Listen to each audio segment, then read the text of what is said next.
With Australia now committed to a target of net zero emissions by 2050, Tasmania could play a key role in the country's shift to renewables.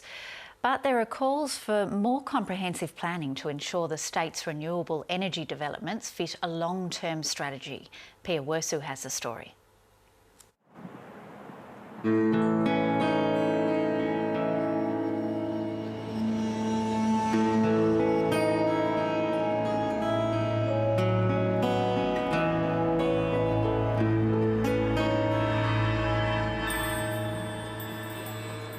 Livestock have grazed Robbins Island since the 1800s, but soon they'll be sharing their landscape. So we're planning a large-scale wind farm on Robbins Island.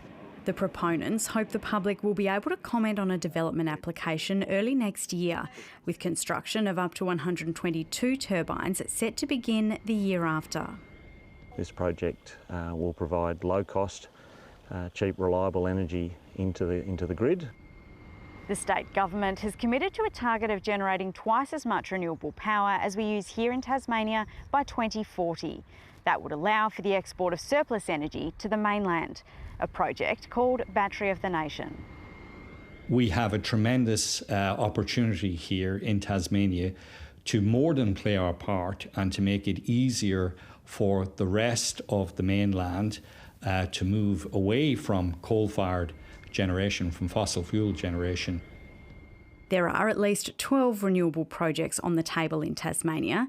UPC AC Renewables have proposed 3 wind farms and a transmission line to connect them to the grid. Epuron is planning another 4 wind farms and 2 solar farms. 3 other companies also each have a wind farm project. But there is community opposition to many of the proposals. There needs to be better communication on the renewable energy strategy, and the turbines need to be placed in the right location. Some have concerns other renewable energy projects on the mainland will mean their demand for our power will dry up, leaving communities with unnecessary wind farms they never wanted.